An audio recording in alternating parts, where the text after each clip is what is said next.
अस्सलाम वालेकुम dear students, आपको बड़ा आवाज आ रही है?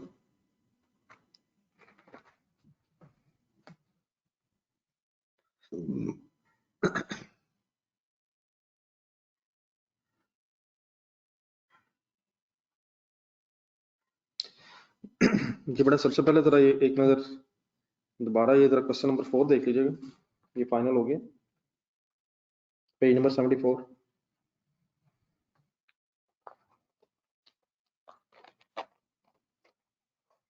एक नज़र जरा रिवाइज करें, फिर यहीं से जो कुछ वर्ड्स हम यूज कर रहे हैं मुसलसल, committed cost, sunk cost, relevant cost, irrelevant cost, इस तरह के जो वर्ड्स हैं इनको फिर फाइनल करते हैं अभी।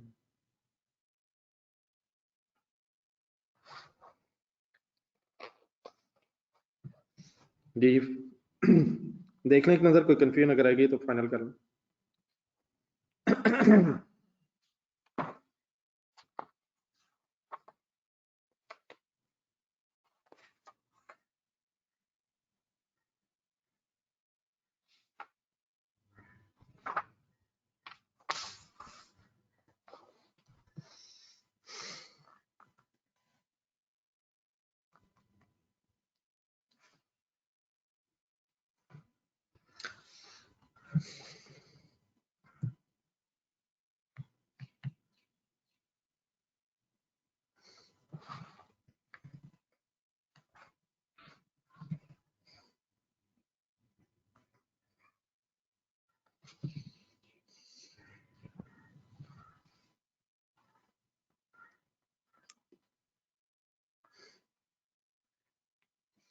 जी सर जी, फिर ओके।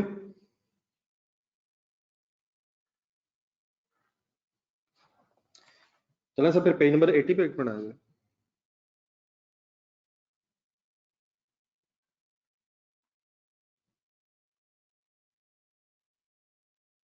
जी विकास साहब, इसीलिए तो रेलिवेंट है यार। अगर आप जीटा बनाना चाहते हैं तो फिर आप ये रेंट नहीं कमा सकेंगे, तो ये जीटा को बनाने की एक अपॉर्चुनिटी कॉस्ट है, यही तो है ना फिर। और फिर अगर जीटा बनाने की वजह से हम ये रेंट नहीं कमा सकेंगे, तो फिर ये रेंट हमें जीटा बना के कमाना चाहिए। ठीक है विकास साहब? और इन अदर वर्ड्स, अगर जीटा नहीं बनाएंगे तो आप कमा लेंगे। तो क्या ये हमारे डिसीजन से रेंट हो भी सकता है, रेंट कमाया भी जा सकता है, और हमारे डिसीजन की वजह से नहीं भी कमाया जा सकता? अगर जीटा बनाएंगे तो नहीं कमा सकेंगे, और अगर जीटा नहीं बनाएंगे तो कमा सकेंगे। इसीलिए तो रेलिवेंट है, हमारे डिसीजन की वजह से ये प्रॉफिट कमाया भी जा सकता है, और डिसीजन ना लेने की वजह से प्रॉफिट का नुकसान भी हो सकता है जीटा के डिसीजन की वजह से। पेज नंबर 80 सेकंड निकालिएगा सर, जरा ये वर्ड्स जो पढ़े जा रहे हैं इनको जरा फाइनल करें।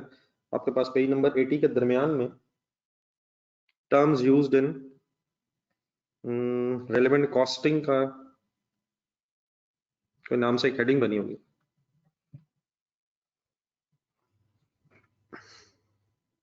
जी सर, हम अपना खर्चा पूरा कर लेंगे, उस खर्चे में हमने सारी अपॉर्चुनिटी कॉस्ट लिखी हुई है, तो वो चीजें, वो पैसे जो हम अदरवाइज नहीं कमा सके, वो फिर हम जीटा को बना के जब बेचेंगे तो उससे कमाने की कोशिश करेंगे।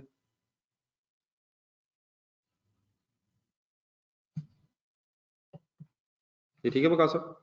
जो पैसे हम अदरवाइज कमा सकते थे, हमें फायदा फिर क्या हुआ? अगर हम वो उधर से नहीं कमा सकेंगे तो अब इधर से कमाएंगे। और फॉर एग्जांपल अगर इधर से नहीं कमा सकेंगे, कॉन्ट्रैक्ट हमें नहीं मिलता, तो ठीक है, अच्छी ना मिले फिर हम उसे रेंट पे दे देंगे। ये ठीक है सर बका साहब, फाइनल अभी? नहीं सर जी, ये जो कुछ वर्ड्स बोले जा रहे हैं कुछ 2-3 दिनों से, इन वर्ड्स को जरा आए छोटे छोटे एग्जांपल्स और कर लें, इनको जरा बिल्कुल फाइनल कर लें। डिसीजन मेकिंग करते हुए आपने रेलेवेंट कॉस्टिंग कंसिडर करनी है। तो several terms are used in relevant costing to indicate how certain cost might be relevant और इररेलेवेंट। आ जाए एक एक वर्ड जरा देखते जाएं। इंक्रीमेंटल कॉस्ट, क्या इंक्रीमेंटल कॉस्ट रेलेवेंट होती है? इंक्रीमेंटल कॉस्ट का पहले तो मतलब देखने का, अच्छा ये छोटी छोटी एक डेफिनेशंस भी हैं, एग्जाम पॉइंट ऑफ व्यू से मेरा ख्याल है जहन में रखनी मुनासिब है। तो incremental cost is an additional extra cost because of making a decision that will occur, additional extra cost if a particular decision is taken, तो provided it is a cash flow and incremental cost, ये जो keywords कुछ हैं ये मैं जरा underline करूंगा, आपसे भी रिक्वेस्ट करते रहिएगा। तो ऐसे ये तो नहीं कि 100% इसको रट्टा सा लगाना, लेकिन कुछ कीवर्ड्स अगर ज़हन में रह जाए तो वो अच्छा है। Incremental cost means additional cost that will occur if a decision is taken, or in other words that additional cost can be saved if the decision is not taken। decision की वजह से इंकर होगी, और अगर decision आप लेंगे कि हमने ये काम नहीं करना तो फिर वो इंकर नहीं होगी। तो क्या इंक्रीमेंटल कॉस्ट रेलिवेंट होती है? It is a relevant cost. अब incremental material cost, labour cost, variable overhead cost तो रेलिवेंट होती है, लेकिन अगर इंक्रीमेंटल फिक्स कॉस्ट है, हमारे डिसीजन की वजह से फिक्स कॉस्ट बढ़ सकती है, तो वो भी फिर हमारी रेलिवेंट कॉस्टिंग में कंसिडर होगी। क्लियर है? काइंडली साथ साथ जरा बता दीजिएगा तो अगर फर्दर एक्सप्लेन करने की जरूरत है।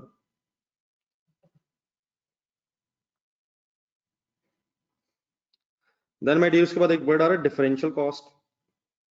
इसको डिफाइन, इसकी डेफिनेशन पढ़ने से पहले जरा काइंडली पहले एग्जांपल जरा देख लें, फिर जरा वर्ड समझने जरा आसान हो जाएंगे। एक नीचे बॉक्स बना हुआ है, the company needs to hire a photocopier for the next 6 months। Photocopy machine rent पे लेनी है, हायर। एक डिसीजन हो रहा है कि क्या एक फोटोकॉपियर नेक्स्ट 6 months के लिए रेंट पे लें। It has to decide whether to continue using a particular type of photocopier which it currently rents for 2000। एक एग्जिस्टिंग फोटोकॉपियर हमारे पास है जिसका करंट रेंट 2000 ईच मंथ है, और वेदर टू स्विच, आप एक डिसीजन ले रहे हैं कि क्या जो एग्जिस्टिंग फोटोकॉपियर है और उसका रेंट 2000 पर मंथ है उसी को यूज करते रहें, या whether to switch to a larger photocopier, बड़े फोटोकॉपियर की तरफ चले जाएं, that will cost 3600 each month. तो अब डिसीजन मेकिंग क्या है कि क्या 2000 पर मंथ वाला फोटोकॉपियर यूज करते रहें या लार्जर फोटोकॉपियर की तरफ शिफ्ट हो जाएं और 3600 ईच मंथ की कॉस्ट उठा लें। If it hires the larger photocopier it will able to terminate the rental agreement. अगर हम नए पे चले जाएंगे तो ऑब्वियसली फिर हम पुराना छोड़ देंगे इमीडिएटली। तो अब हमारे इस डिसीजन की वजह से जो डिफरेंस है इस दो डिसीजंस की कॉस्ट में, अगर हम पुराने की तरफ रहेंगे, पुराना ही यूज करते रहेंगे तो 2000 कॉस्ट है, नए की तरफ शिफ्ट होंगे तो 3600 की कॉस्ट है। हमारे इन दो डिसीजंस में कॉस्ट का डिफरेंस 1600 है। तो is this 1600 are relevant differential cost per month?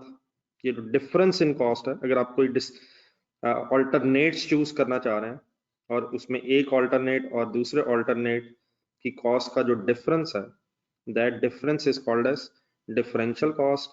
और क्या ये differential cost is a relevant cost? The decision whether is whether to continue it. अब 1600 ईच मंथ है, बाकी आप पूरा पढ़ लें, और हम क्योंकि 6 months का एक डिसीजन ले रहे हैं तो फाइनली एक फिगर के साथ वर्किंग लिख लें थोड़ी सी, 1600 इंटू 6। तो हमारे इस डिसीजन की वजह से 1600 की जो एक्स्ट्रा कॉस्ट है वो इंक्रीमेंटल है, ठीक है, लेकिन ये जो दो ऑल्टरनेट्स के दरमियान जो डिफरेंस कॉस्ट है इसको कभी कभी डिफरेंशियल कॉस्ट कह सकते हैं। तो differential cost is a cost by which, first line एक अंडरलाइन करना, future cost will be different depending upon which course of action is taken, and finally last word जरा underline करना इनमें, differential cost is the relevant cost। पढ़ लें जरा concentration से, कोई वर्ड अगर नहीं समझ आ रहा। असल में एक वर्ड है रेलिवेंट कॉस्ट। तो रेलिवेंट कॉस्ट की बहुत सी एग्जांपल्स हैं, एक इंक्रीमेंटल कॉस्ट भी an example of a relevant cost, differential cost is also an example of a relevant cost। any confusion?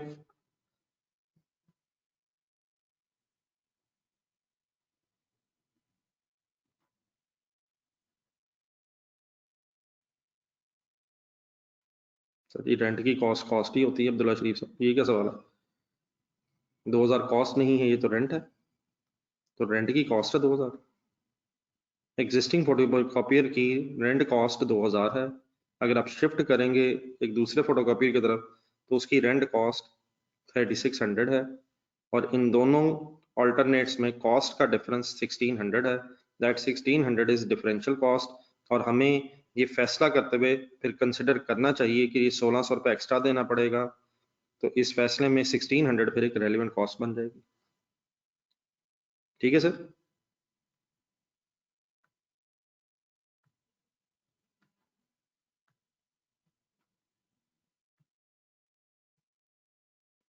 Abdullah साहब जाने दें यार माय डियर, मतलब कैश आउटफ्लो है ना सर, अगर ये नॉन कैश ट्रांजेक्शन है तो फिर तो रेलिवेंट नहीं है ना।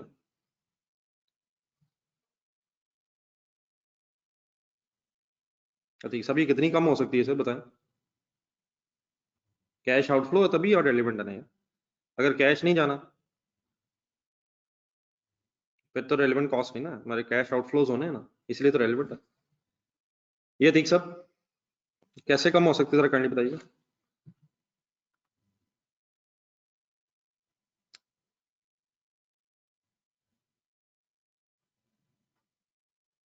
सर होने को तो ये जीरो भी हो सकती है, लेकिन मेरे भाई ये कहाँ लिखा हुआ है सवाल में कि ये कम भी हो सकती है। हम 2000 ऑलरेडी दे रहे हैं, हम एक लार्जर फोटोकॉपी की तरफ शिफ्ट हो गए तो हमें 3600 देना पड़ेगा, तो एक्स्ट्रा हमें कितना देना पड़ेगा, what is the differential cost between these two decision 1600, कैसे पता चला आपको ये कम भी हो सकती है।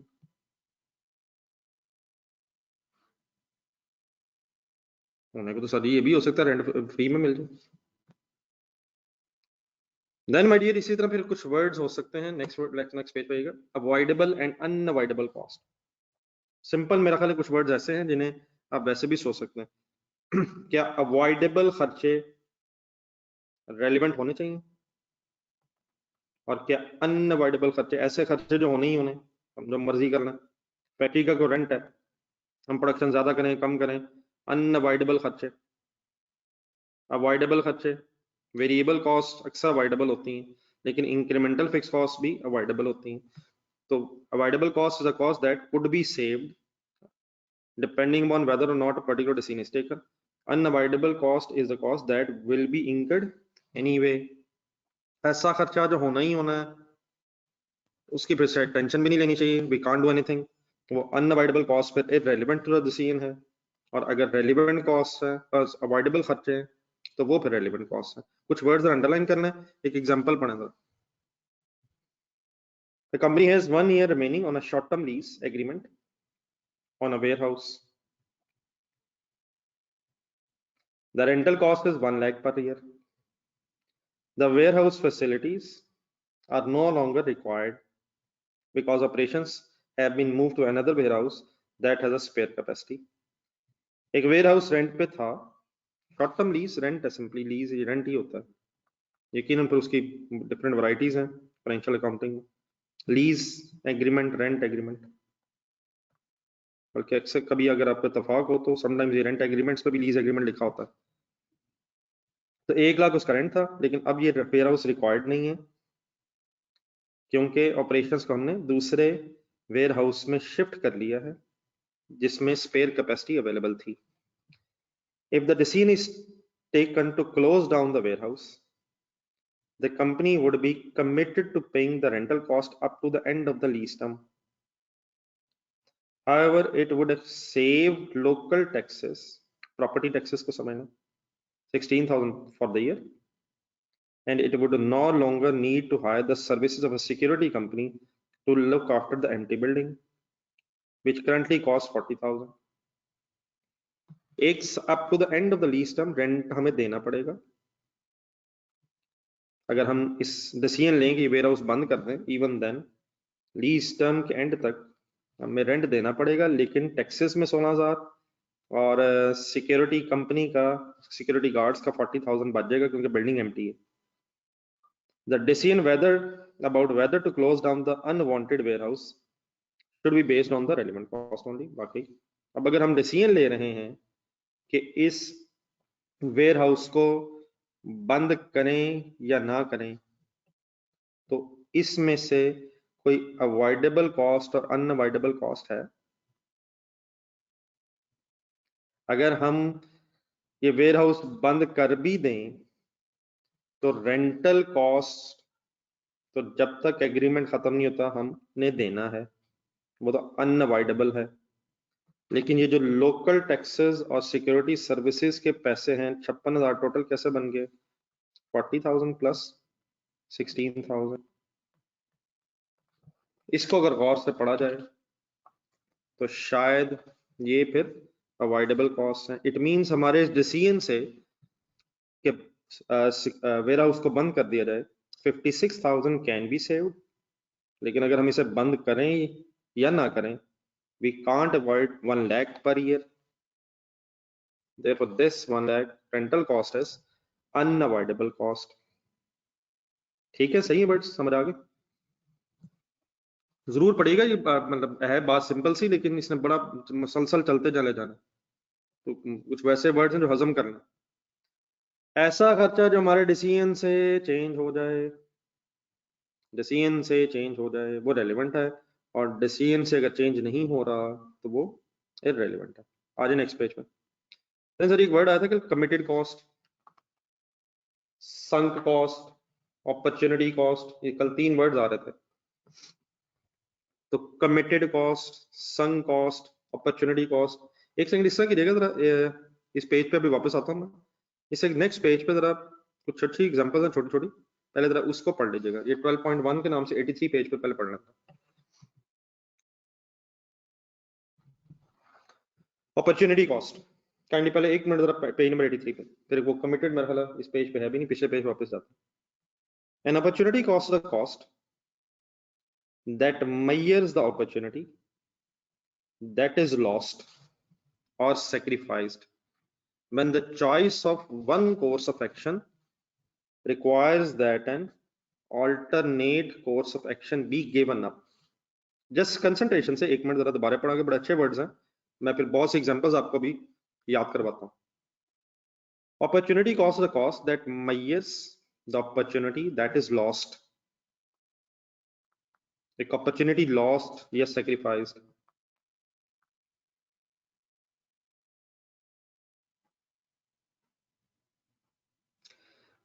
when the course of one action, when the choice of one course of action requires an alternate course of be given up.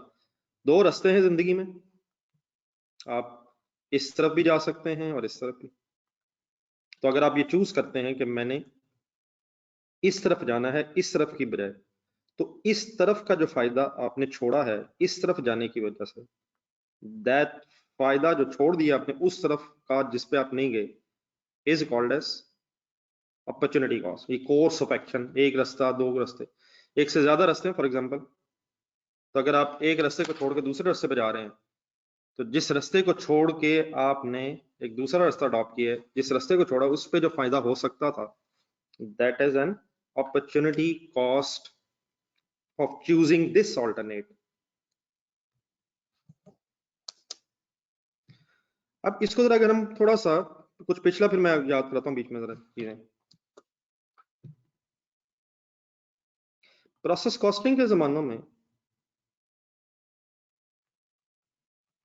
शायद मैंने एक वर्ड वहां भी बोला होगा, एबनॉर्मल गेन सिचुएशन आती है सर।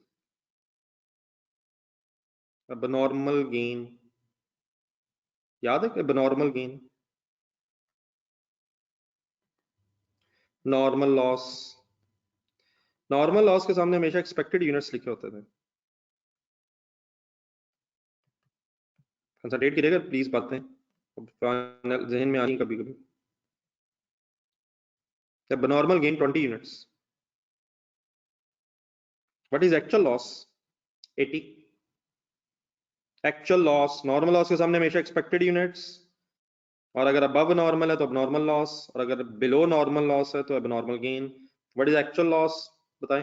एक्चुअल लॉस स्टोरी में क्या है जो मैंने 2 यूनिट्स लिखे? 80। अब जरा एबनॉर्मल गेन का लेजर ध्यान में लाएं। एबनॉर्मल गेन,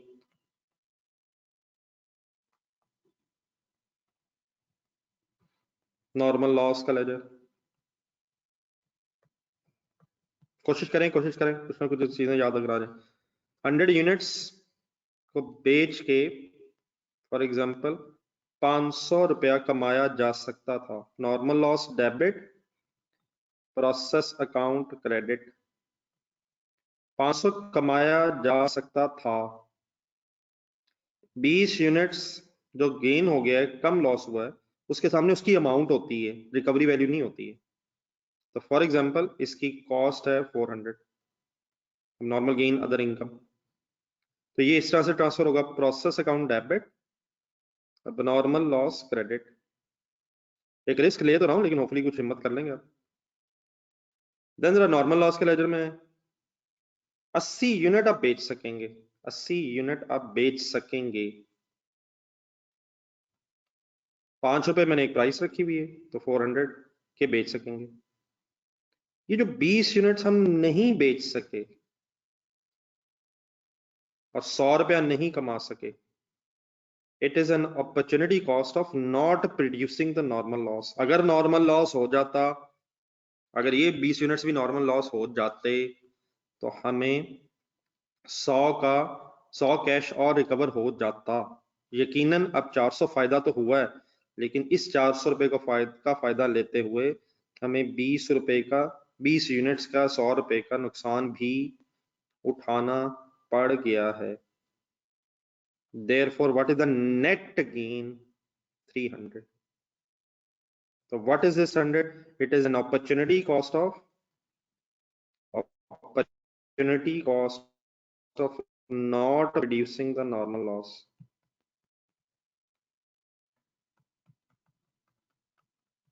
प्लीज किसी को याद आई बात? मेरी सारी एंट्रीज याद आई हैं? तो ये जो नेट गेन हम निकाल रहे हैं, इसमें क्या किया ये हमने? यकीनन 400 फायदा हुआ है, लेकिन 100 छोड़ना भी तो पड़ा है, 100 का सेक्रीफाइस करना पड़ा है इस 400 कमाने के लिए। तो ठीक है, अल्हम्दुलिल्लाह हमने कमा ज्यादा लिया है, लेकिन नेट पता होना चाहिए। तो this is an example of an opportunity cost. बहरहाल अपने पास जो एग्जांपल लिखी है वो भी पढ़ें, आपके पास यहाँ पे एग्जांपल है, मैं और फिर बाकी भी अभी याद कराता हूँ।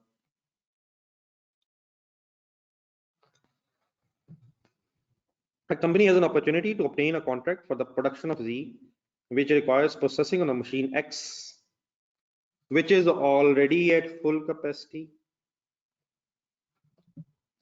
The contract can only be fulfilled by reducing the present output of the machine X, which will result into reduction in profit contribution by rupees 2 lakh. Machine X जो है वो ऑलरेडी फुल कैपेसिटी पे काम कर रही है, और हम एक कॉन्ट्रैक्ट लेना चाह रहे हैं प्रोडक्शन ऑफ जी का। कॉन्ट्रैक्ट तो पूरा अगर करना है तो मशीन एक्स की एग्जिस्टिंग आउटपुट को कम करना पड़ना है, 2 लाख रुपया देयरफॉर कंट्रीब्यूशन की रिडक्शन हो जाएगी। तो अब अगर बेटा फॉर एग्जांपल हम ये डिसीजन लेते हैं कि जी प्रोड्यूस करके बेचना है और मशीन एक्स को यूज करना है, तो we will lose an opportunity to earn 2 lakh contribution. देखिए बात पता क्या है, मेरे अब वर्ड सुनिएगा अगले, मतलब ये है इसका,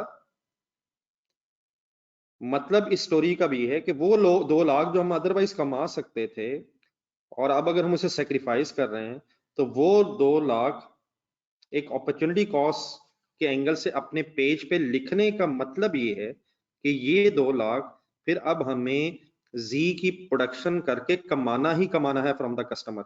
मतलब हमें फायदा क्या हुआ, उस 2 लाख को छोड़ के हम कमा सकते थे वो 2 लाख, तो अब अगर वो 2 लाख वहां से नहीं कमाना, तो यहां उसे कंसिडर करने का मतलब है कि ये 2 लाख फिर हमें इस कस्टमर से अब कमाना ही कमाना है। और अगर फॉर एग्जांपल वो विलिंग नहीं है, वो हमें ये 2 लाख नहीं देना चाहता, मींस वो कहता नहीं प्राइस कम करें, तो हमें ये कॉन्ट्रैक्ट छोड़ देना चाहिए और वही 2 लाख कमा लें। तो इस 2 लाख को वहां छोड़ने का मतलब ये होगा कि इस 2 लाख को फिर जी की प्रोडक्शन करके कस्टमर से कमाया जाए। और इस पेज पे लिखने का मतलब ये है कि जब हम टोटल कॉस्ट कैलकुलेट करें, तो उस टोटल कॉस्ट में ये 2 लाख भी कंसिडर हो जाए, और फिर उसमें हम प्रॉफिट ऐड करके अपनी इस प्रोडक्शन ऑफ जी को बेचें। मेरे वर्ड समझ आए?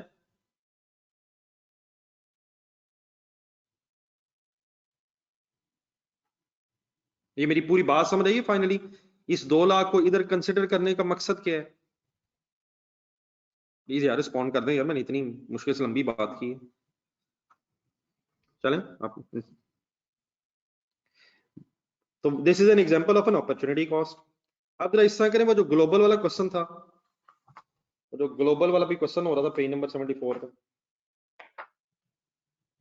उसमें से जरा कुछ अपॉर्चुनिटी कॉस्ट जरा ढूंढ के देंगे मुझे।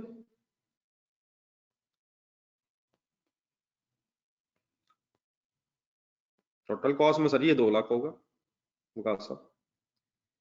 इस अपॉर्चुनिटी कॉस्ट के वर्ड को ध्यान में रखें, जरा अपॉर्चुनिटी कॉस्ट जरा ढूंढे मटेरियल ए, बी में, सी में से कहीं।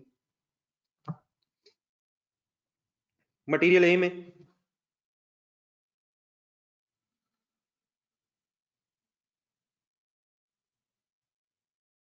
नहीं, वो बात की बात है ना, पहले बता मटेरियल्स में नीचे हैं वो तो ऑब्वियस ही है। मटेरियल ए में बात की बात है ठीक साहब, पॉइंट 2 में से ढूंढे है एक। मटेरियल ए में मेरा ख्याल इसलिए नहीं है क्योंकि यहां तो हमने ये डिसीजन ही नहीं लिया, हमने तो इसे मार्केट से परचेज करना है, तो ठीक है। नहीं, इसमें ये 100 हम फॉरगो ही नहीं कर रहे, इस डिस्पोजल तो कमाई नहीं मिस्टर इब्राहिम मुताहिर, ये रेगुलर यूज में था तो इसकी रेलेवेंट कॉस्ट वैसे ही करंट परचेज प्राइस थी। बी में ढूंढने जरा, बी में, बी का कोई यूज नहीं था other than production of zeta, तो इसमें ये जो 135 है जो हम कमा सकते थे उसे बेच के, लेकिन अगर उसे इस्तेमाल करेंगे बेचने की बजाय तो वी आर सेक्रीफाइसिंग 130। ठीक है, मटेरियल सी में रिवर्स सॉर्ट ऑफ सिचुएशन है गई, उसकी डिस्पोजल वैल्यू नहीं थी, वहां अपॉर्चुनिटी कॉस्ट एज सच नहीं है, वहां अपॉर्चुनिटी टू सेव समथिंग है। This 10 rupees is opportunity to save something because of this contract. वो थोड़े से मेरा ख्याल है वर्ड डिफरेंट होने चाहिए हमारे, वहां बेच के वहां हमें इस्तेमाल करने से नुकसान कोई नहीं हो रहा, वहां हमें मटेरियल सी जीटा में इस्तेमाल करने से गेन हो रहा है, फायदा हो रहा है, कॉस्ट सेविंग हो रही है, तो देयरफॉर फिर से हमने डिडक्ट भी किया था। ठीक है, ठीक है सर। देन उसके बाद आगे आए अपॉर्चुनिटी कॉस्ट, एक बिल्कुल ऑब्वियस सी नंबर 3 में, ये जो लीज वाली थी, 4000 की मशीन को जो हम लीज पे दे सकते थे, it is an opportunity cost of using the machine for the production of the zeta. Had the zeta being not produced, then we can earn 4,000 per day by leasing the machine. सही है, तो ये भी एक example of opportunity cost है, यहां तो हमने वर्ड लिखा भी है।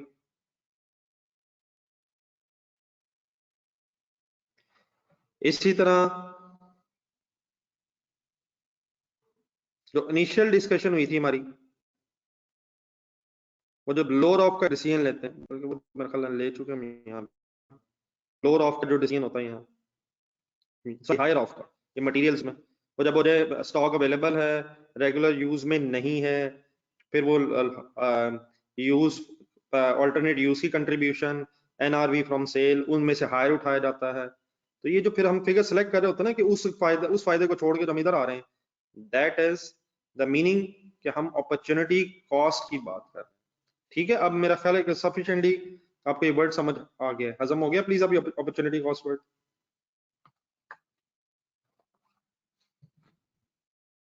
इसी तरह लेबर के एंगल से भी हो सकता है कि एम्प्लॉयज को आप यूज करके कोई कंट्रीब्यूशन कमा सकते थे, लेकिन अब आपने नया कोई कॉन्ट्रैक्ट ले लिया है और एम्प्लॉयज को उस जगह यूज करने की बजाय आप अगर इस कॉन्ट्रैक्ट में यूज करेंगे, तो वो जो एम्प्लॉयज अदरवाइज कंट्रीब्यूशन जनरेट करके दे सकते थे आपको उस कॉन्ट्रैक्ट में, अगर उसको सेक्रीफाइस करके आप इस तरफ आएंगे, तो then you should consider that amount as a relevant cost of this contract. वापिस आ रहे पेज नंबर 83 पे, sunk cost पढ़े। sunk cost is a historical or a past cost that has already been incurred.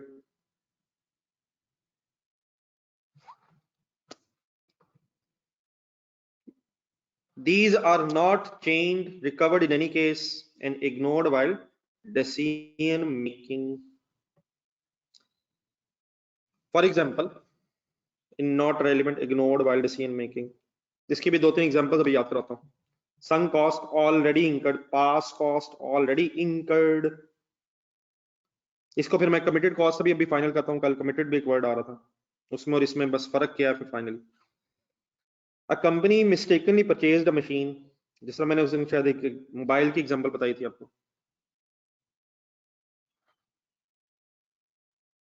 that doesn't completely suit its requirements, the price of the machine already paid is a sunk cost and will not be whether to use। आपको for example बेटा एक machine अभी, आप machine खरीद चुके हैं 50 लाख खरीद चुके हैं, ये उसकी कॉस्ट है। और अगर आप खरीद चुके हैं तो this is a historical cost, और ये historical cost is original purchase cost. आप इस पे खरीद चुके हैं।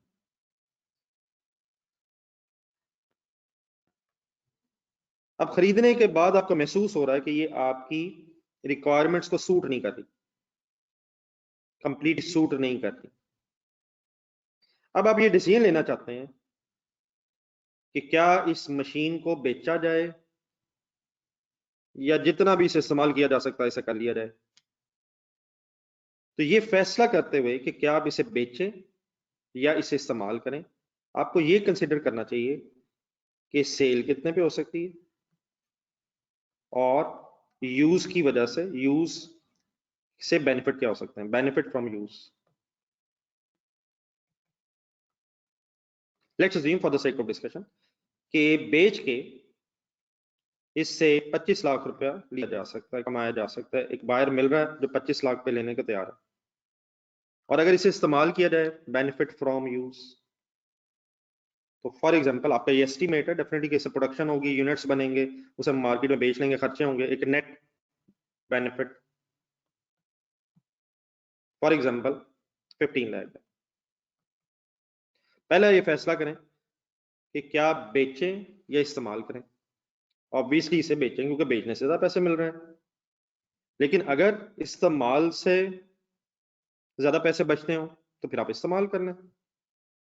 In either of the case, in either of the case आप सेल करें या यूज करें, ये डिसीजन लेते हुए इसको क्यों भूल जाएं, क्योंकि जो होना था वो तो हो गया।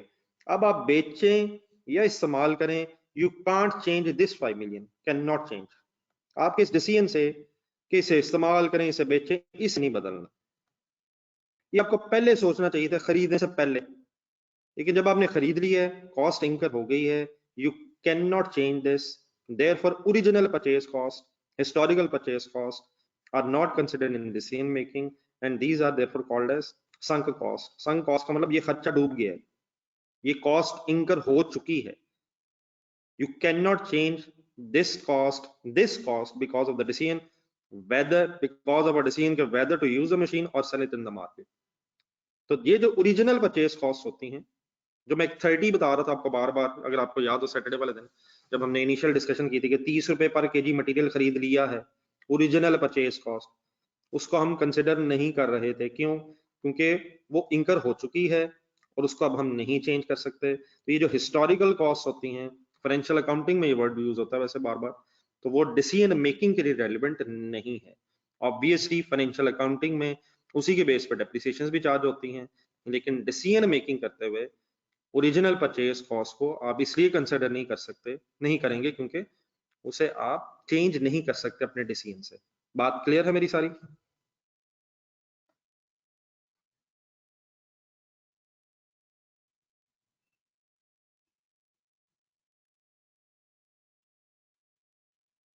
सर वन टाइम नहीं सर, इसे अगर आपने फ्यूचर में यूज करना है तो वन टाइम तो नहीं यूज करना। क्या एक दफा इसे इस्तेमाल करना है या इसकी रिमेनिंग लाइफ में इसे इस्तेमाल करेंगे? ये मिस्टर मीन, एक ही है कि इमीडिएटली बेच दें, लेकिन एक ही है इसे इस्तेमाल करें वो द रिमेनिंग लाइफ। तो फिर आप जब फैसला करेंगे तो एक दफा इमीडिएटली बेच कर पैसे हैं उसको डेफिनेटली आप कंसिडर कर लें कि अगर इसे फ्यूचर में रिमेनिंग लाइफ में वन टाइम थोड़ी से यूज करना, वन टाइम यूज करना हो तो वन टाइम से कंपेयर करें, जितना अर्सा आपका यूज का प्लान है अकॉर्डिंगली उसके मुताबिक यूज डिसीजन लेंगे ना। ठीक है मिस्टर मीन?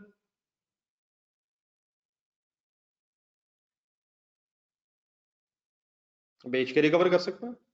इसको रिकवर नहीं कर सकते आप, इसको रिकवर आप कर सकते हैं या बेच के या यूज करके।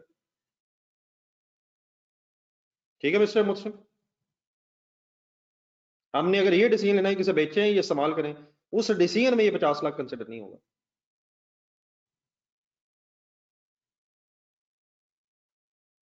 नहीं, वो तो अपॉर्चुनिटी कॉस्ट है माय डियर उमर, जो आपने इकोनॉमिक्स की डेफिनेशन लिख दी है, और मेरा ख्याल है यहाँ भी वही डेफिनेशन लिखी हुई एक ये, लेकिन आप डेफिनेशन अपॉर्चुनिटी कॉस्ट की लिख रहे हैं।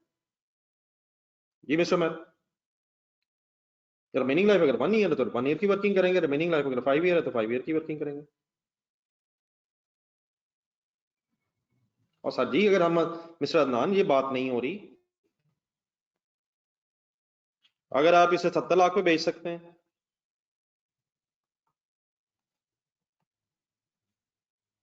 और इसको इस्तेमाल करके 85 लाख कमा सकते हैं, तो even then this 5 million is irrelevant. आप ये फैसला करेंगे कि मैं बेच कितने में सकता हूँ, इस्तेमाल इस्तेमाल करके फायदा कितना ले सकता हूँ।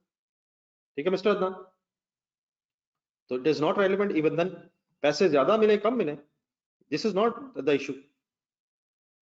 आप फिर वो फाइनेंशियल अकाउंटिंग में जा रहे हैं, आप प्रॉफिट लॉस निकालना चाह रहे हैं, आप प्रॉफिट लॉस निकालना चाह रहे हैं, और मैं कह रहा हूँ प्रॉफिट हो या लॉस हो, वो हिस्टोरिकल कॉस्ट अकाउंटिंग की बेस पे ठीक है, gain on disposal and loss on disposal अपनी जगह फाइनेंशियल अकाउंटिंग में, लेकिन डिसीजन अगर आप ये ले रहे हैं कि मैं इस्तेमाल करूं या मैं इसे बेचूं, 5 मिलियन इज नॉट रेलिवेंट।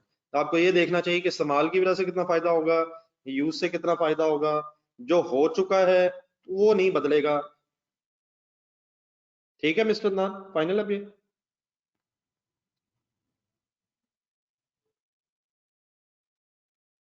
ये अब्दुल्ला शरीफ साहब आप खुद बनाएं, depreciation is a relevant cost है। क्या 50 लाख की जो डेप्रिसिएशन है ये हम रोक लेंगे अगर एसेट खरीद लिए? जी मिस्टर अब्दुल्ला शरीफ, क्या ये डेप्रिसिएशन अब हमारे फ्यूचर में कंट्रोल में है या अब ये इंकर होनी होनी है?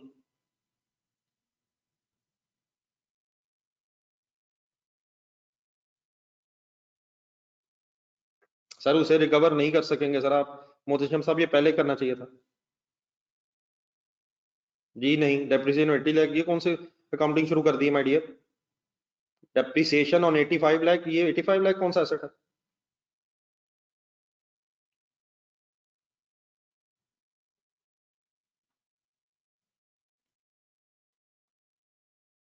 ये फिजिबिलिटी स्टडी, उसको अब उसको हम रिकवर नहीं कर सकते। हम कोशिश करेंगे किसी तरह प्रॉफिट मार्जिन रख के ज्यादा रिकवर कर लें, लेकिन अगर वो रिकवर ना भी हो तो वी कांट डू एनीथिंग। ठीक है मिस्टर मोशन, अगर उसको रिकवर करते करते, उसको रिकवर करने के चक्करों में कहीं कॉन्ट्रैक्ट हाथ से ना चला जाए।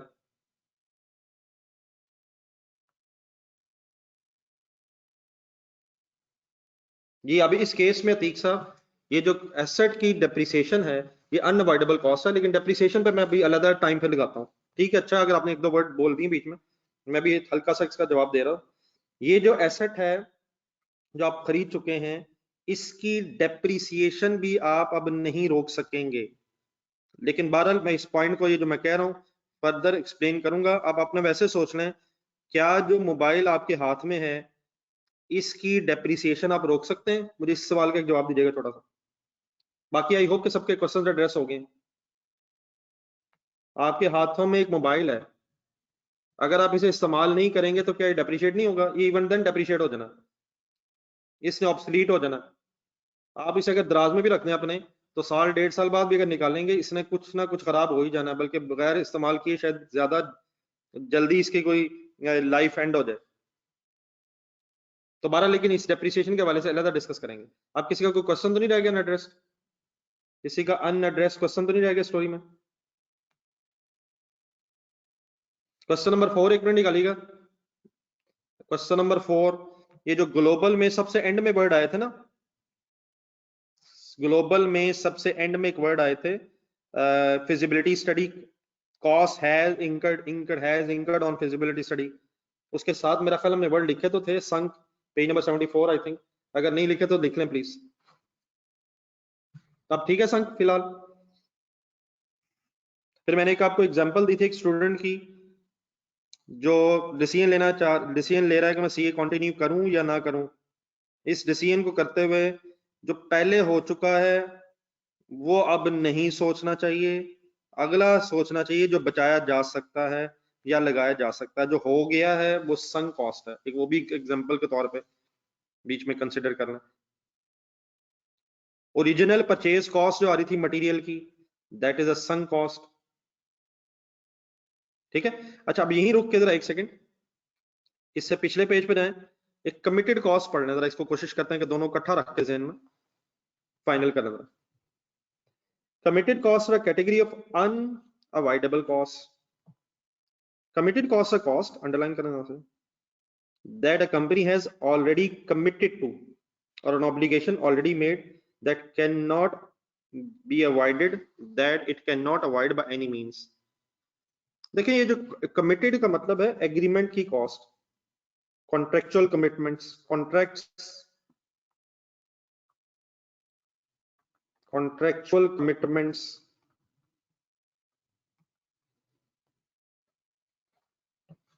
आपने एक रेंट एग्रीमेंट, बिल्डिंग का एक रेंट एग्रीमेंट कर लिया है जिसके मुताबिक per month 20,000 rupees for example rent है।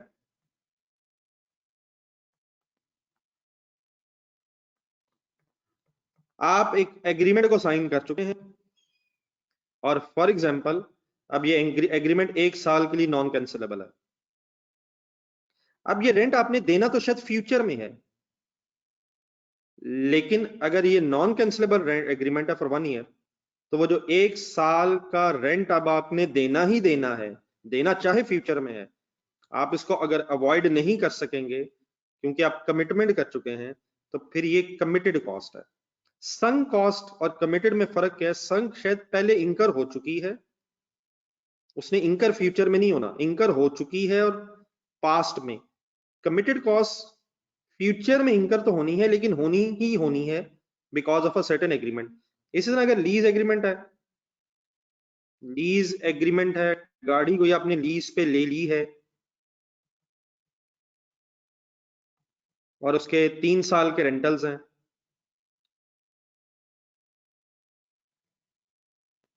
तो अब रेंटल आपने फ्यूचर में देने हैं, लेकिन अगर आपने एग्रीमेंट पे साइन कर लिया है, अब एग्रीमेंट पे साइन कर दिया है, तो आपके बाइंडिंग होने की वजह से, एग्रीमेंट की वजह से, बाइंडिंग होने की वजह से पे फ्यूचर में होना है। ये मेरे वर्ड सुनिएगा गौर से, पेमेंट फ्यूचर में ही होनी है, लेकिन अगर एग्रीमेंट बाइंडिंग है तो अब ये होनी ही होनी है, और अगर आप इसे अवॉइड नहीं कर सकते तो फिर ये कमिटेड कॉस्ट भी इररिलेवेंट कॉस्ट हो जाएगी।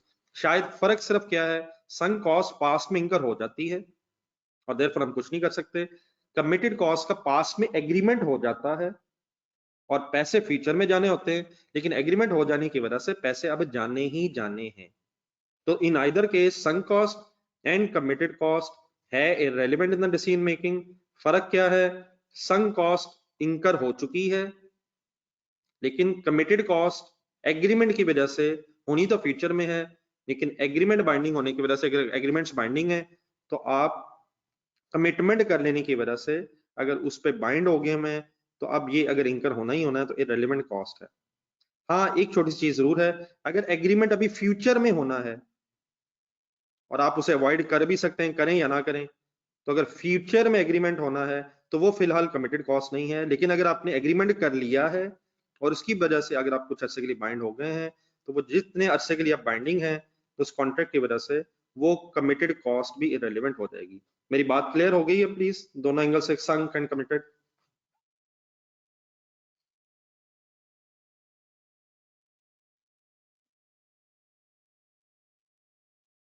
कोई कंफ्यूजन तो नहीं रही अब इसमें?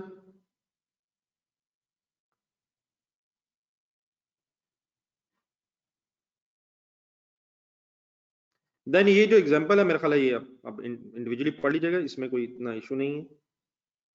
आप जरा संक कॉस्ट की एक और एग्जांपल पढ़े नीचे।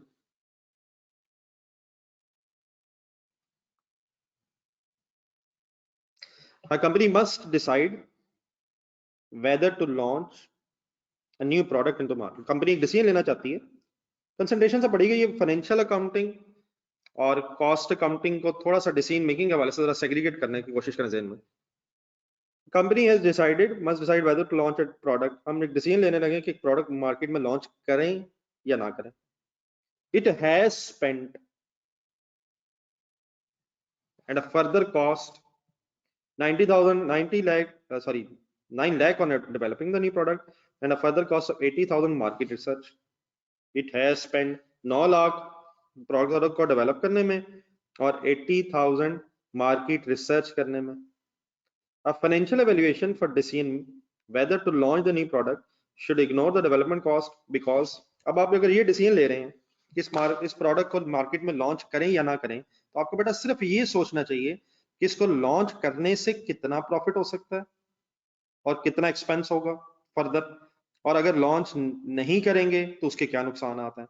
जो 9 लाख रुपया है और 80,000 है, ये आप ऑलरेडी इंकर कर चुके हैं,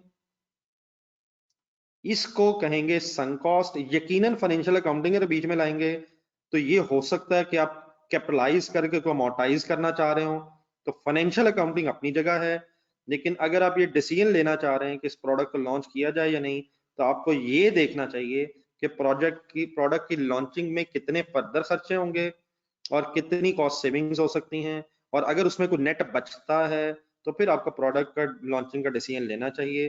जो आप खर्चा कर चुके हैं वो फाइनेंशियल अकाउंटिंग में तो रेलिवेंट है, लेकिन डिसीजन मेकिंग में इसलिए रेलिवेंट नहीं क्योंकि it has already been incurred और ये संक कॉस्ट कहलाएगा। ठीक है मेरे वर्ड्स?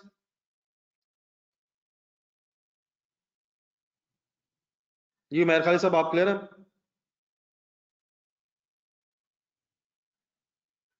देन बेटा एक फाइनल एग्जांपल एक और देख लें, अपॉर्चुनिटी कॉस्ट। पढ़े जरा खुद सही। बाकी इसकी जो डेफिनेशंस है ना संक कॉस्ट और अपॉर्चुनिटी कॉस्ट की, ये मेरा ख्याल है कि नेक्स्ट पेज पर डेफिनेशंस है वो ज्यादा बेहतर है, तो इनको फिर यहीं से हाईलाइट करना है और उनको फिर वहीं नजर पड़ेगा, यहाँ सिर्फ एग्जांपल्स देख। अब जब थोड़े से वर्ड्स बदल जाते हैं, लेकिन आपको एक एंगल से अगर वर्ड जहन में रखना तो सफिशिएंट है। Company has been asked by customer to carry out a special job, the work required 20 hours of skilled labor time, there is a limited availability of skilled labor, and if the special job is carried out for the customer, skilled employees would have to be correct। पढ़े जरा खुद से।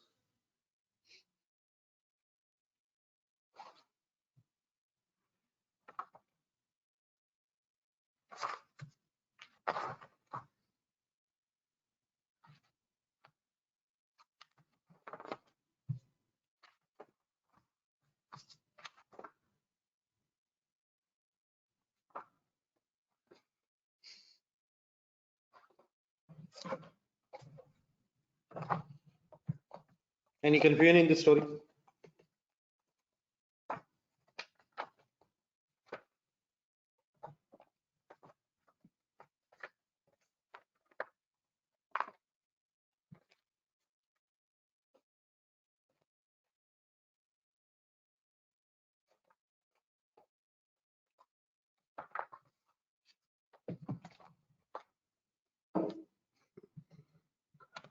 Then बेटा अभी जरा time है, मेरा ख्याल है थोड़ा सा जरा अगर हम बात खत्म कर ही लें, समेट लें जरा।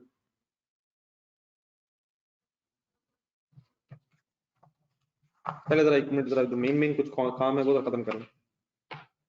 जी तैयब साहब जरा कोशिश करनी है थोड़ी सी, तो 1-2 नंबर की कहीं डेफिनेशन ऊपर नीचे। पेज नंबर जरा कर ली बेटा, 1 मिनट ढूंढेगा 89। बीच में छोटी छोटी एग्जांपल्स और भी हैं, ये तो शायद पहले भी डिस्कस हुई हैं किसी बार। पहले पेज नंबर 89 पे जरा आएगी। ऐसे मैं ये तो नहीं कहूंगा कि इसका कोई रट्टा लगाने की मतलब वर्ड टू वर्ड को क्रैम करने की जरूरत है, लेकिन कुछ ना कुछ कॉन्सेप्ट इतना कि अगर कभी जरूरत पड़े तो आप लिख सकते हैं। जी जिस आपको पेज नंबर 89 पे जरा 1 मिनट आना, पेज नंबर 89 और 90 पे जरा छोटी सी डिस्कशन है, पहले उसको भी जरा सुनना। शट डाउन डिसीजंस, इस बात को बड़ा हमने थोड़ा सा पहले भी डिस्कस किया था कि प्रोडक्ट अबेंडनिंग डिसीजंस के नाम से। प्रोडक्ट, क्योंकि शायद इस डिस्कशन को स्टार्ट करते हुए हमने प्रोडक्ट अबेंडनिंग डिसीजंस,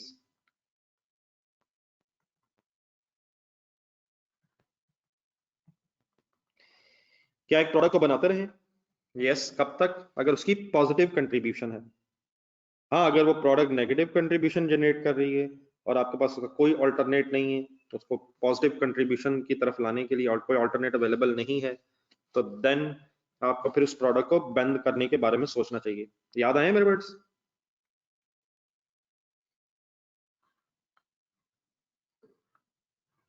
अब डेफिनेटली एक चीज जरा ध्यान में रख लीजिएगा, हम पूरे बिजनेस के शटडाउन की बात नहीं कर रहे, हम सिर्फ बात कर रहे हैं कि एक से ज्यादा अगर प्रोडक्ट्स हैं तो उनमें से किस प्रोडक्ट को बनाते रहें और किस को बनाना रोक दें।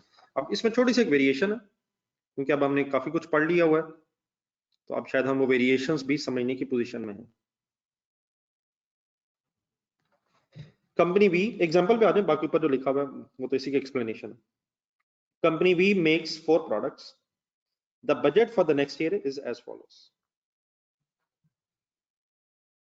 रुपीज इन थाउजेंड्स में कुछ डाटा, थोड़ी सी प्रेजेंटेशन जरा चेंज की हुई, यहां तक वेरिएबल कॉस्ट का टोटल है, material labour variable overheads,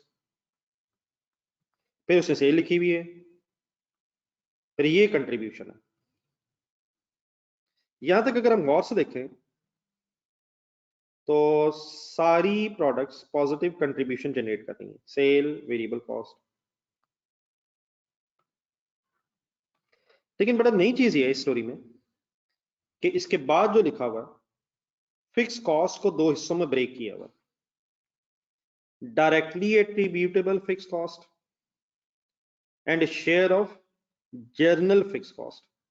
directly attributable fixed cost का मतलब ये जो फिक्स कॉस्ट है ये सिर्फ प्रोडक्ट पी, क्यू, आर और एस रिस्पेक्टिवली को बनाने में इंकर होती है, और share of general fix cost का मतलब है कि ये जो फिक्स कॉस्ट है ये पूरे बिजनेस की एज अ होल है और इसे फिर प्रोडक्ट्स में एलोकेट किया हुआ है। For the sake of an example हम कह सकते हैं ये फैक्ट्री का रेंट है,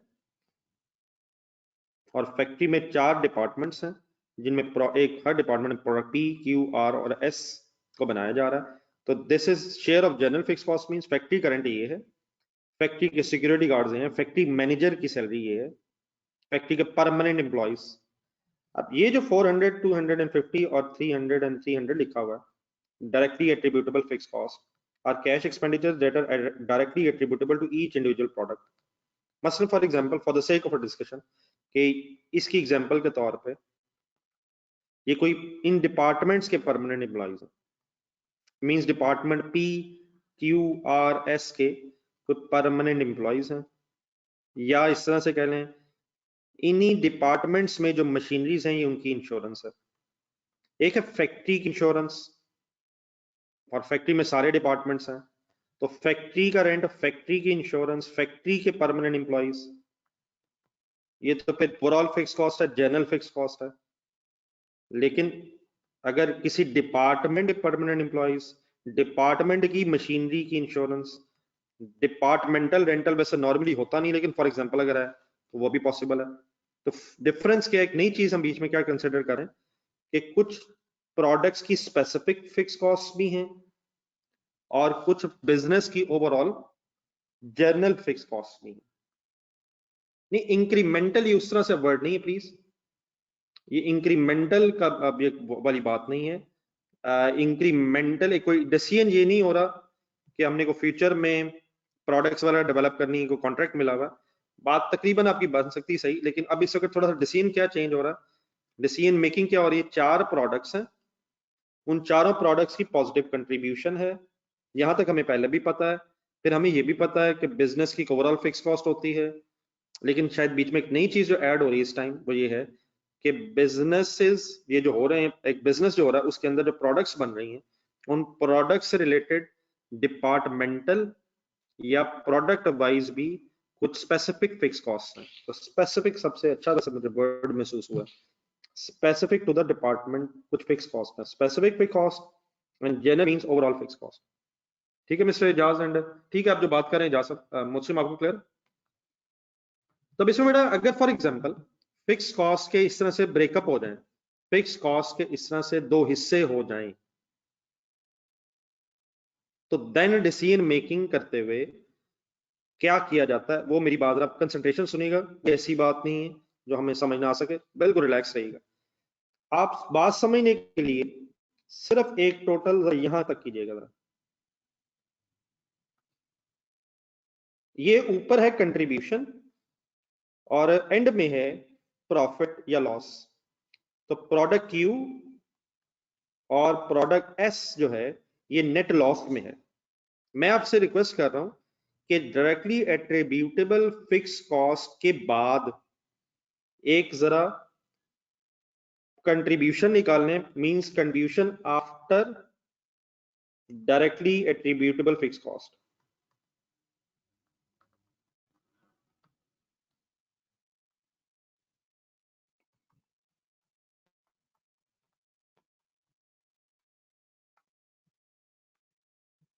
प्लीज किस जगह कह रहा हूं समझ आ जाएगा। मसलन फॉर एग्जांपल फिगर्स लिखता हूं, कंट्रीब्यूशन 100 माइनस 400 600 150 100 नेगेटिव, कंसंट्रेट कीजिएगा तो 700 नहीं सॉरी 800 पॉजिटिव और 50 पॉजिटिव है contribution minus.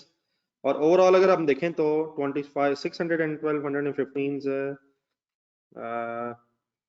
2600 minus 1250 is equal to 1350। ये ठीक है जी? प्लीज फिगर्स मेरी, फिगर्स ठीक है सर मेरी।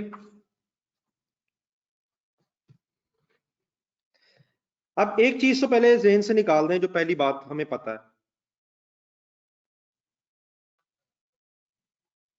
डिसीजन जो है वो नेट प्रॉफिट या नेट लॉस की बेस पे नहीं होना। क्यों? मैं कुछ छोटी छोटी वर्किंग्स लिखूंगा just to clear the point. आपसे रिक्वेस्ट है पहले समझ लीजिएगा, और अगर आप लिखना चाहेंगे तो आपके लिए ही लिख रहा हूं। देखिए मैंने अभी कहा कि डिसीजन नेट लॉस की बेस पे नहीं होना चाहिए। क्यों? हम प्रूव कर लेते हैं क्यों नहीं। If Q and S are abundant, अगर नेट लॉस को देख के ये डिसीजन लिया जाए और क्यू और एस को डिपेंडेंट कर दिया जाए, क्योंकि वो लॉसेस में है, ऑब्वियसली पी और आर का कोई मसला नहीं, वो प्रॉफिट्स में है। तो अरेंजमेंट जरा देखिएगा मेरा, बेस्ट रहेगा आप कैलकुलेटर यूज करें। फिर बेटा अगर हम क्यू और एस को नहीं बनाएंगे तो सेल किस किस की रह जाएगी? पी और आर की। कितनी कितनी ढूंढनी है फिगर्स? 1800 प्लस 2200 4000। वेरिएबल कॉस्ट भी किस किस की रह जाएगी? क्या क्यू और एस ना बनाने से क्यू और एस की वेरिएबल कॉस्ट भी खत्म हो जाएगी? सोचें। ऑब्वियसली वेरिएबल कॉस्ट तो वेरी करती है, तो किस किस की रह जाएगी? पी और आर की। It means 1900। In other words in दोनों प्रोडक्ट्स की कंट्रीब्यूशन 2100 हो जाएगी। अब आए डायरेक्टली एट्रीब्यूटेबल फिक्स कॉस्ट की तरफ। वो किस किस की रह जाएगी? Directly attributable fixed cost. क्या क्वेश्चन पूछ रहा हूं आपसे, आंसर देना मुझे। क्यू और एस ना बनाने से खत्म हो जाएगी? क्यू और एस ना बनाने से खत्म हो जाएगी? बताएं। अगर हम क्यू और एस डिपार्टमेंट बंद करते हैं, नहीं बेटा, अगर क्यू और एस बंद करते हैं, डायरेक्टली एट्रीब्यूटेबल की बात कर रहा हूं, क्यू और एस बनाना बंद करेंगे अगर हम, तो क्या परमानेंट एम्प्लॉइज ऑफ क्यू और एस, और अगर उसका कोई इंश्योरेंस वगैरह का खर्चा है, वो ऑब्वियसली अवॉइडेबल हो जाएगा।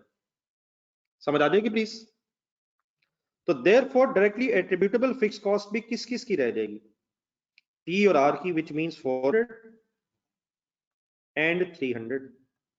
In other words 700। आगे बढ़े।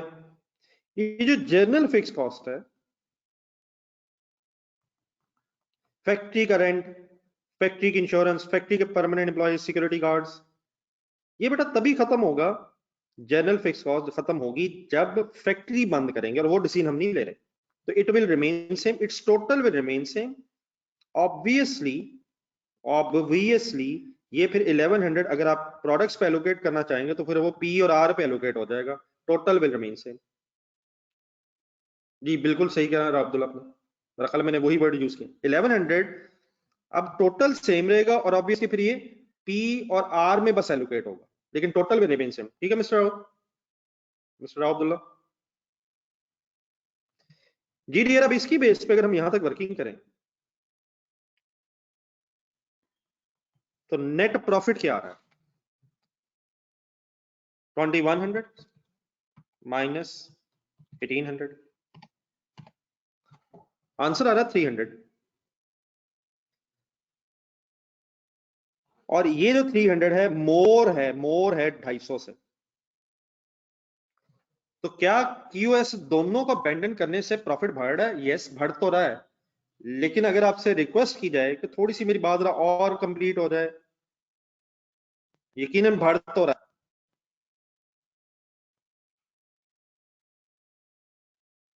लेकिन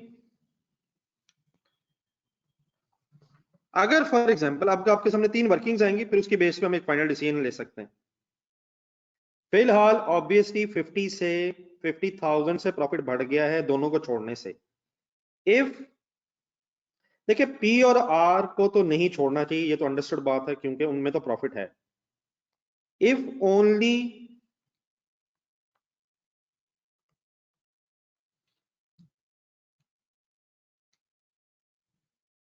जस्ट एक सेकंड, अब हम नजर चाह रहा हूं क्वेश्चन भी रहे और भी सारी याद है। If only Q is abundant, just 1 minute मुझे एक्सप्लेन करना है क्यों मैं ये इस तरह क्यों कह रहा हूं।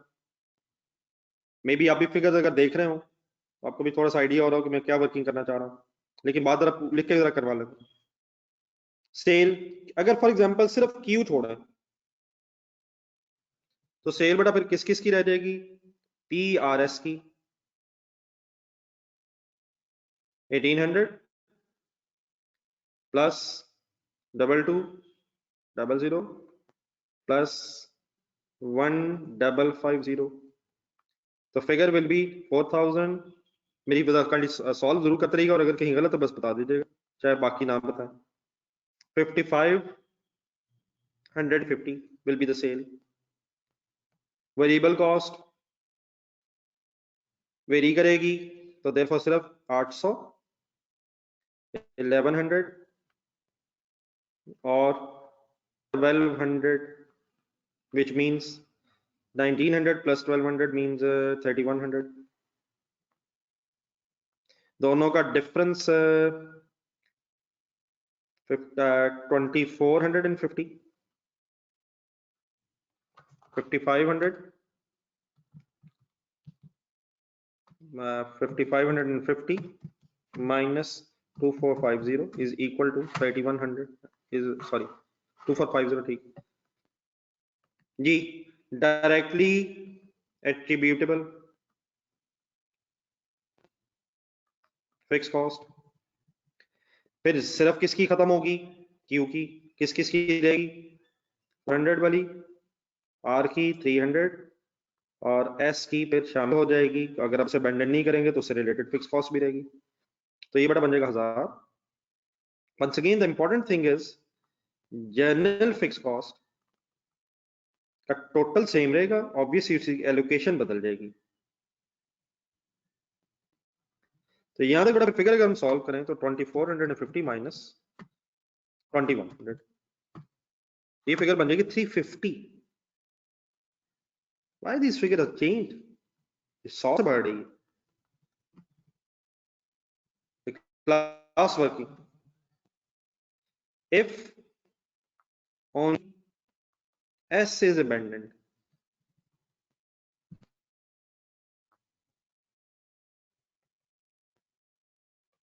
if only S is abandoned,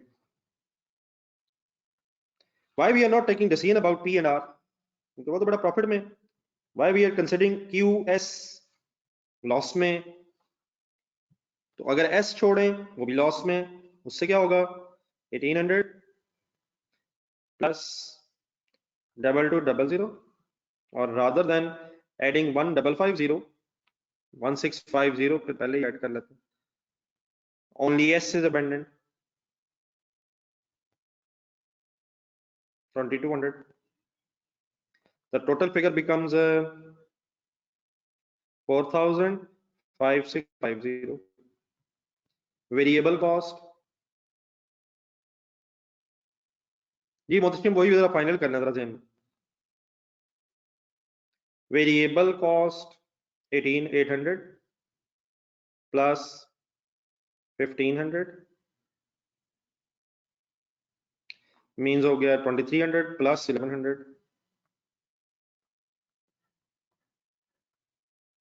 800 plus 2300 plus 1100 हो गया 3400।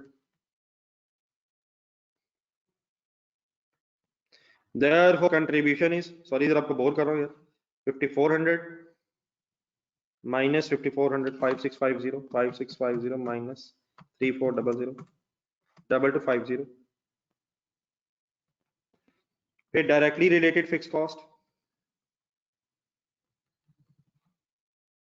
किस किस की रह जाएगी? 400 प्लस 250 प्लस 300 700 950 और जनरल फिक्स कॉस्ट बेटा 3 पे एलोकेट होगी, total remain same. Difference net profit 2250 minus 950 minus 1100 तो 200। अब आप जरा अगर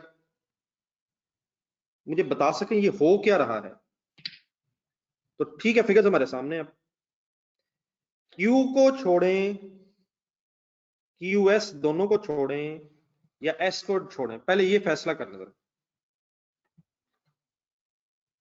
नहीं वो तो ठीक है, वो तो ठीक है, फाइनल एक डिसीजन लें। माविया यार को खुदा का नाम ले यार, S को छोड़ दें, ओनली S छोड़ दें। माविया प्लीज यार, किस किस को छोड़ें? दोनों को ना छोड़ें, सिर्फ Q को छोड़ें, S को बनाते रहें। यार आखिर प्रॉब्लम क्या है? दोनों नेट लॉस में तो हैं, फिर प्रॉब्लम क्या है, वजह क्या है? S को बनाना छोड़ते हैं तो प्रॉफिट 50 से कम हो जाता है। S को बनाना छोड़ा तो यहां से देखिएगा, यहां से 250 से 200 रह गया। Q को बनाना छोड़ते हैं, Q को बनाना छोड़ते हैं तो प्रॉफिट 250 से 350 हो गया, 100 बढ़ जाता है। दोनों को छोड़ते हैं तो प्रॉफिट सिर्फ 50 बढ़ता है। आखिर हो क्या रहा है? हो बेटा ये रहा है, बिल्कुल सही, आप लोगों ने कुछ रिस्पॉन्स दिए मुझे। हो बेटा ये रहा है कि S को छोड़ें अगर हम, तो S को छोड़ने से एटलीस्ट जो S है वो अपनी फिक्स कॉस्ट कवर करने के बाद भी 50,000 रुपया कंट्रीब्यूशन जनरेट कर रही थी product for the journal fix cost. अगर S को बनाना छोड़ा हमने तो वो 50 रुपया contribution towards journal fix cost खत्म होने से प्रॉफिट 250 से 200 रह गया। Q का प्रॉब्लम ये है कि उससे तो अपने ही खर्चे, अपने ही स्पेसिफिक खर्चे कवर नहीं हो पा रहे और 100 नेगेटिव कंट्रीब्यूशन है after covering it's specific fix cost, और 100 रुपीज वो नेगेटिवली कंट्रीब्यूट कर रही है towards the journal fix cost, जिससे हो क्या रहा है? Q को छोड़ने से हमारा प्रॉफिट 100 इसलिए बढ़ रहा है क्योंकि उसकी 100 negative contribution after specific fix cost कम हो रही है, और Q और S को दोनों छोड़ने से 300 इसलिए रह रहा है क्योंकि उधर से 50 पॉजिटिव कंट्रीब्यूशन और उधर से 100 नेगेटिव कंट्रीब्यूशन का आपस में एक नेट इफेक्ट आ रहा है। तो प्लीज हमारा डिसीजन क्या होना चाहिए? We should abandon only product Q। और इसमें बेटा नई बात सिर्फ ये बनी है फाइनली कि अगर कोई स्पेसिफिक फिक्स कॉस्ट भी स्टोरी में हो तो then the decision is not taken only on the basis of contribution as a difference between sale and variable cost. Decision should be taken after deducting the directly related fix cost from the contribution. Obviously अगर हमारे पास information नहीं है तो fix cost तो total same रहती है, लेकिन अगर इंफॉर्मेशन हो तो decision should be on the basis of contribution after directly attributable fixed cost rather than net profit. पहले हमारे वर्ड्स क्या थे? Decision should be taken on the basis of contribution.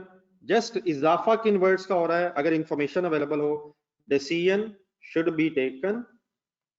अब अगर ये एग्जांपल्स आप बनाना चाहें वो भी बनाएं, लेकिन ये कम से कम फाइनल कंक्लूजन अपने हाथों से जरूर लिख लें। Decision of shut down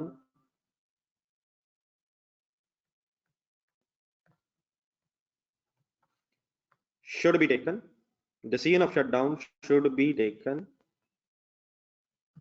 on the basis of directly, should be on the basis of, sorry, contribution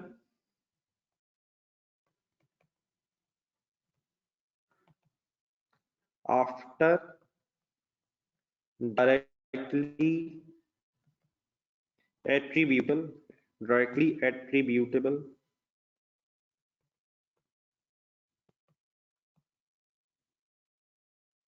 fixed cost if available.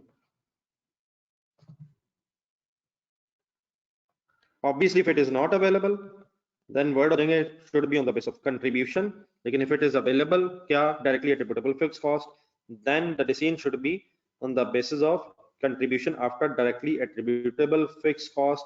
It means जिसकी फिर negative है contribution after directly attributable fixed cost, उसको फिर बनाना छोड़े, और अगर positive contribution है even after deducting the directly attributable fixed cost, then उस product को बनाते रहें।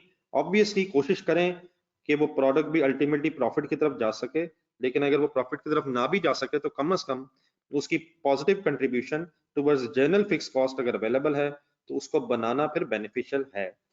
ठीक है, बात अब क्लियर है? बाकी डेफिनेटली अभी इस कॉन्सेप्ट को बीच में शामिल करके और प्रैक्टिस करेंगे। अभी हम क्वेश्चंस की तरफ जाएंगे।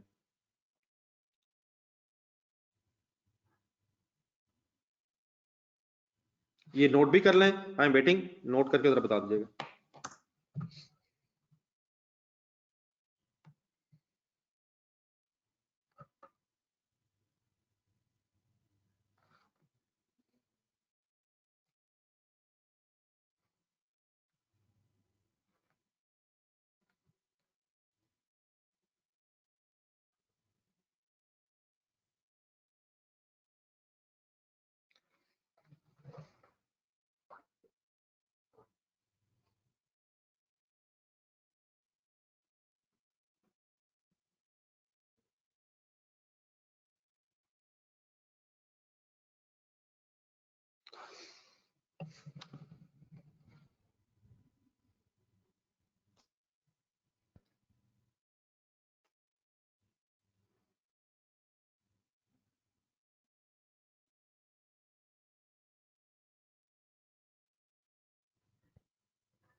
जी वो सर आपके सामने ही है सर।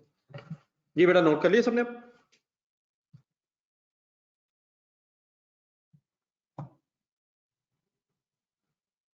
जी कोई अगर और लिख रहा है अब्दुल्ला साहब के अलावा तो बता दो।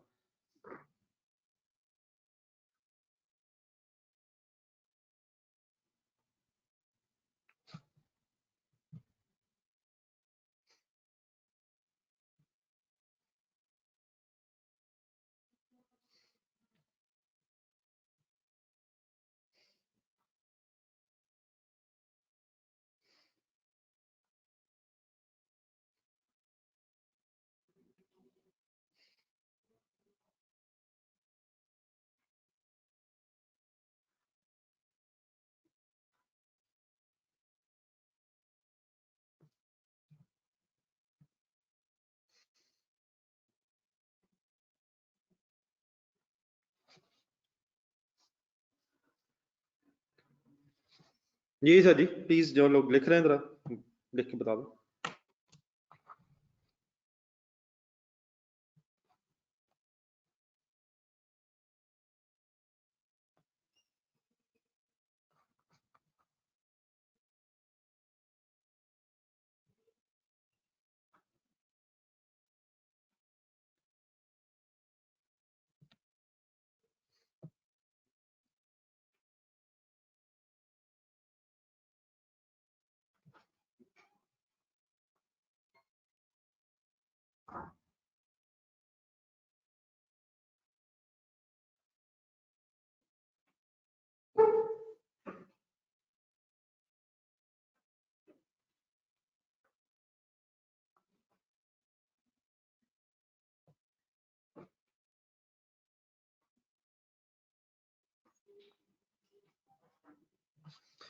जी सर जी, इस तरह करेगा फिर मेरा ख्याल। अब अगर आप लोग नोट ही करी जा रहे हैं, बता ही नहीं रहे।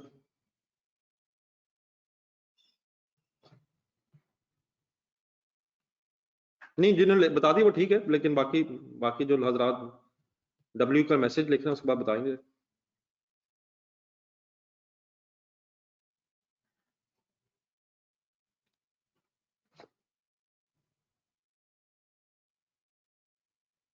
जी फैसल, अल्लाह का शुक्र है सर। अच्छा बेटा, इस तरह कीजिएगा, इसमें एक छोटा सा कॉन्सेप्ट, फिर हम अब मेरा ख्याल आप टाइम सफिशिएंट नहीं है, इसका क्वेश्चन भी हम एक कम्प्रीहेंसिव कल डिस्कस करेंगे। इसमें फिर joint by product further decision making, ये फिर कल करेंगे। आप लोग इस तरह करें, आज आज शाम वाली क्लास इस वक्त रहने दें, मेरा ख्याल है ओवर बर्डन भी हो जाएगा, और शायद इस वक्त जरा कल वाली डिस्कशन कर लें, फिर अगर जरूरत पड़ी तो कल शाम को रखेंगे। ठीक है, तो आज शाम वाली क्लास रहने दें।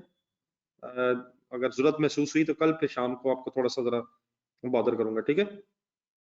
तो आज आप ये करें, ये जो हमारी रेलिवेंट कॉस्टिंग और इररेलेवेंट कॉस्टिंग वाली बहस हो रही थी, इससे रिलेटेड जरा 2 सवालों के लिए प्लीज जरा टाइम निकालें। वो जो हम कॉन्ट्रैक्ट्स की जो डिसीजन मेकिंग कर रहे थे ना, तो उसका जरा मैं 1 मिनट आपको क्वेश्चन जरा बता दूं। पेज नंबर 92 जरा निकालिए।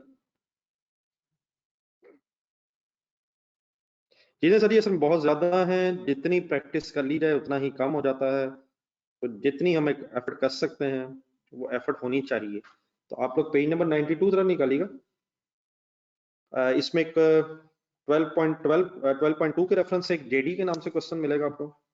अब ये वही बहस है, वो मटेरियल से रिलेटेड है, लेबर से रिलेटेड है, रेलिवेंट है, रेलिवेंट, फिर संक कॉस्ट, कमिटेड कॉस्ट, इस तरह की चीजें अगर पहले खुद से ट्राई कर लें, फिर जहां जहां मसले आएंगे वो फिर मैं डिस्कस कर लूंगा।